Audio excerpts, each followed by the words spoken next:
ഈ ഒരു 30 വർഷത്തെ ഒരു ജേർണി, ഒരു നല്ല എക്സ്പീരിയൻസ് ഉണ്ട്, നല്ല എന്താ പറയാ ഒരു യാത്രയല്ലേ അത്. ഇവിടം വരെ എത്തിയ സലീം ചേട്ടനും വന്ന സലീം ചേട്ടനും വീട്ടിലെ മാറ്റം, അമ്മയുടെ സന്തോഷം, മക്കള് ഒരു സ്ഥാനത്ത് എത്തുമ്പോ അമ്മമാരുടെ അച്ഛന്റെ സന്തോഷം ഉണ്ടാവും, പിന്നെ ചേച്ചിയുടെ എല്ലാം ഉണ്ടല്ലോ. എനിക്ക് പറ്റിയ തൊഴിലല്ല ഇതെന്ന് ആദ്യമേ മനസ്സിലായ ഒരാളായിരുന്നു ഞാൻ. നിർത്തിയതാണ് ഈ പരിപാടി. ഏത് അഭിനയം? അഭിനയം. അതിന് 2 പ്രാവശ്യം ഞാൻ ഇനി മേലാൽ സിനിമയുടെ പുറകെ പോകില്ലെന്ന് തീരുമാനിച്ചാണ്. അതൊന്ന് ഞാൻ മിമിക്രി ചെയ്യുന്ന സമയത്ത് വാടാനപ്പള്ളി എന്ന സ്ഥലത്ത് പ്രോഗ്രാം കാണാൻ റോബിൻ തിരുമല അറിയോ? റോബിൻ തിരുമല വന്ന് അപ്പൊ എൻ്റെ ഒരു സുഹൃത്ത് പറഞ്ഞ് ഇവൻ നല്ല ആർട്ടിസ്റ്റാണ്, വേഷം കൊടുക്കാൻ പറഞ്ഞു. അപ്പൊ പുള്ളി പ്രോഗ്രാം കണ്ട സലീം കുമാറിനൊരു വേഷം തന്നെ ഞാൻ തരാം, പ്രിപ്പറേറ്ററാണല്ലോ പുള്ളി. ഒരു കാര്യം ചെയ്യും, ഇത്ര ദിവസം ഇന്ന തീയതി രാമപുരി ഹോട്ടലിൽ തൃപ്രയാറ് വരണം, നമുക്ക് ഉറപ്പായിട്ട് ഞാൻ ഡയറക്ടർ ഉണ്ടാവും അവിടെ, ഉറപ്പ് ഒരു വിധം മെച്ചപ്പെട്ടൊരു വേഷം ഞാൻ തന്നേക്കാന്ന് പറഞ്ഞു. സന്തോഷം എനിക്ക്. അങ്ങനെ അമ്മനോട് പറഞ്ഞു പുള്ളിയാ, അമ്മ ഇങ്ങനെ ഒരാള് പറഞ്ഞെങ്കിൽ പോയിക്കോ ചെല്ല. അങ്ങനെ റൂമിൽ ചെന്നപ്പോൾ വേറെ ആളായിരിക്കണം. ഈ ആൾ എനിക്കറിയാം, എൻ്റെ സുഹൃത്താണ്. നീ എന്താന്ന് വെച്ചുകൂടാ. അപ്പൊ ഞാൻ പറഞ്ഞു റോബിൻ തിരുമലിനെ കാണാൻ വന്നതാണ്. അപ്പൊ എന്താന്ന് ചോദിച്ചു. പുള്ളി എനിക്കൊരു വേഷം തരാന്ന് പറഞ്ഞു. അതിൻ്റെ പേരിൽ വന്നായിരുന്നു. അപ്പൊ ഞാനാണ് ഇപ്പൊ എഴുതണത്, റോബിൻ പിണങ്ങി പോയിരുന്നു ഡയറക്ടറായിട്ട്. അപ്പൊ നീയൊക്കെ ഇപ്പൊ സിനിമയിൽ അഭിനയിക്കാൻ നടക്കണ എന്ന് ചോദിച്ചു. പിന്നെ ആളെന്നെ തേജോധം ചേരായി. സിനിമ എന്ന് വെച്ചാൽ സിനിമ എന്ന് വെച്ചാല് നിങ്ങൾ ഉദ്ദേശിക്കുന്ന പോലെ ഒന്നുമല്ല, മിമിക്രി ഒന്നുമല്ല, അത് വേറൊരു സാധനമാണ് എന്നൊക്കെ പറഞ്ഞ് സിനിമ എന്നെ പുള്ളി പഠിപ്പിക്കുകയാണ്. നമുക്കൊന്ന് ജന്മത്ത് അഭിനയിക്കാൻ സിനിമയിലും വരാൻ പറ്റില്ലെന്ന് ഈ മനുഷ്യൻ പറയാന്ന്. അപ്പൊ എനിക്ക് ആകെ നാണക്കേടായി ഇൻസൾട്ടായി പോയി. അങ്ങനെ പുള്ളി അപ്പൊ പോയല്ലെന്ന് വെച്ചാൽ പോയി. ഇറങ്ങുന്ന സമയത്ത് സിദ്ദിഖ് ഷമീർ ഡയറക്ടർ, അപ്പൊ എനിക്ക് എന്നെ പ്രോഗ്രാമൊക്കെ ചെയ്ത് അറിയ പുള്ളിക്കാരൻ. എന്താ സലീം വേണമെന്ന് വെച്ച്, ഞാൻ റോബിൻ തിരുമലൊന്ന് കാണാമെന്നാന്ന് പറഞ്ഞു. റോബിനിൽ എന്തെങ്കിലും ആവശ്യമുണ്ടോന്ന് ചോദിച്ചു.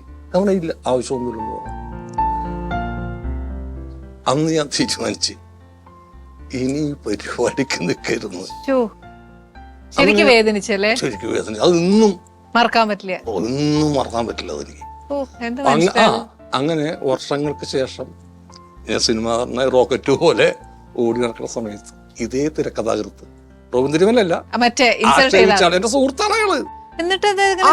സുഹൃത്താണ്. അയാൾക്ക് തോന്നി അയാൾ വലിയ സ്റ്റാറാവും, എഴുത്തുകാരനാവും എന്നൊരു വിചാരം ഉണ്ടായിരുന്നതാണ്. അപ്പൊ ഒരു മാനസികാനന്ദം ഇല്ല. അങ്ങനെ പുള്ളിക്ക് സ്വീകരണം പുള്ളിയുടെ നാട്ടില്. അപ്പൊ ഡയറക്ടർ വിനയന്റെ പടം, വില്ലിനസ് പടം നടക്കുകയാണ് നമ്മുടെ പാലാസില്, ബോൾഗാട്ടി പാലാസിൽ. അപ്പൊ എന്നോട് വിനയ ചേട്ടൻ എന്ന് പറഞ്ഞ്, സലീമേ ഇന്ന ആള്, ഞാൻ പേര് പെട്ടെന്ന് പറഞ്ഞു അവനെ, ഇന്ന ആള് വിളിക്കാറില്ല, സലീമിനൊന്ന് വിടുമെന്ന് ചോദിച്ചിട്ട്. അപ്പൊ പോകാൻ പറ്റുമെങ്കിൽ ഞാൻ പറ്റൂല എന്ന് പറഞ്ഞാൽ ഞാൻ എന്തെങ്കിലും ഇത് പറഞ്ഞോ, അല്ല പോകാൻ പറ്റുമെങ്കിൽ പോയിക്കോ, പുള്ളിക്കറിയാം ആളെ. അപ്പൊ ഞാൻ പറഞ്ഞു പുള്ളിക്ക് കുഴപ്പമൊന്നുമില്ല, ഞാൻ പോവാ, സ്വീകരണമല്ലേ, പോവാന്ന് പറഞ്ഞു. അങ്ങനെ പുള്ളി കറക്റ്റായിട്ട് വിനയ ചേട്ടൻ കറക്റ്റായിട്ട് അത് വിട്ടു. അപ്പൊ ഇപ്പൊ സലീം ഇനി അവിടെ തൃപ്രയാറ് എടുത്താണുള്ളതല്ലേ. അങ്ങനെ ഞാൻ കാറിന് തൃപ്രയാർക്ക് പോയിരുന്നു.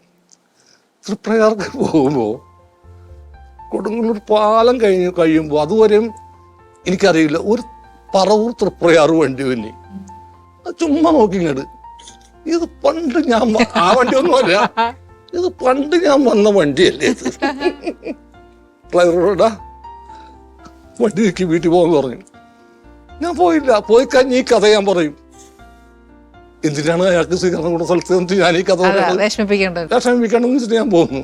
പക്ഷെ ഇദ്ദേഹം അങ്ങനെ ചെയ്തതാണ്. ഇപ്പൊ ഞങ്ങൾക്ക് വിഷമമുണ്ടായി, എനിക്ക് വിഷമമുണ്ടായി, പ്രേക്ഷകർക്കും വിഷമമുണ്ടായി. അതെ, സത്യം. പിന്നെ രണ്ടാമത് നിർത്തിയത് ഇഷ്ടമാണ് നൂറുവട്ടം സിനിമ തിയേറ്ററിൽ റിലീസായി. അപ്പൊ എൻ്റെ പെങ്ങളുടെ മോനോട് ഞാൻ പറഞ്ഞു, ഞാൻ ഡബ് ചെയ്യാൻ പോയപ്പോ തന്നെ എനിക്ക് തോന്നി ഇയാള് രക്ഷപ്പെടില്ലെന്ന്.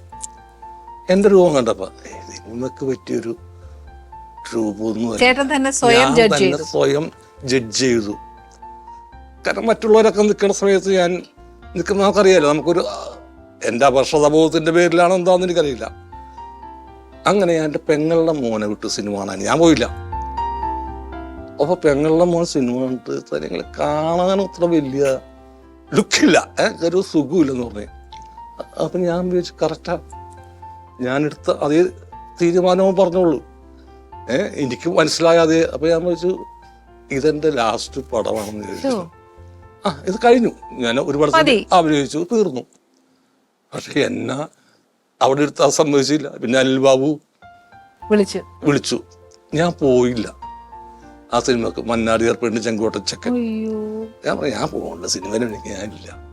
എന്നെ നിർബന്ധിച്ച് ഡയറക്ടർ നിസാറൊക്കെ ഇല്ലേ, നിർബന്ധിച്ച് ട്രെയിനിൽ തള്ളി ഒറ്റപ്പാലത്ത് കൊണ്ട്. അതെ. അപ്പൊ ഈ എത്തേണ്ടവനെ എവിടെ എന്തൊക്കെ കാണിച്ചാലും എത്തും, അല്ലാത്തവന് ഒരിക്കലും എത്താനും പോണില്ല. എനിക്ക് അതാ നിങ്ങളോട് പറയാനുള്ളത്. നമ്മ ഒരു ചിത്രശലഭത്തിന് പിടിക്കാൻ വേണ്ടി അതിന്റെ പുറകെ നടന്ന് ചിലപ്പോൾ കിട്ടിയെന്ന് വരില്ല. നമ്മുടെ പണിയിൽ മുഴുകിയിരിക്കുകയാണെങ്കിൽ ചിത്രശലഭം ഇവിടെ വന്നിരിക്കും. അപ്പൊ പിടിക്കാം. ഏറ്റവും വലിയൊരു ഉപദേശം. അതെ, അതാണ് എനിക്ക് ഈ പിള്ളേരോട് പറയാനുള്ളത്. നമ്മ ചെയ്യുന്നൊരു പ്രവൃത്തി വിധിച്ചിട്ടുണ്ടോ? അത് വിധിയല്ല, നമ്മ ചെയ്യുന്ന പ്രവൃത്തി, അതിലാണ് ശ്രദ്ധിക്കേണ്ടത്. അപ്പൊ നീ ആവേണ്ട സ്ഥലത്ത് നീ എത്തിയിരിക്കും. ഏറ്റവും വലിയ ഉപദേശം ചേട്ടാ, എനിക്ക് ഭയങ്കര ഇഷ്ടമായി. കാര്യം എന്താ ചേട്ടൻ അത് എത്ര സിമ്പിൾ ആയിട്ടാണ് പറഞ്ഞു തന്നെ. ഇത് വെച്ച് തന്നെ ഇപ്പത്തെ കുട്ടികൾക്ക് റിലേറ്റ് ചെയ്യാൻ പറ്റും. അവർ ആ ഡിപ്രഷൻ എന്നുള്ള വാക്ക് മാറ്റട്ടെ, അല്ലേ?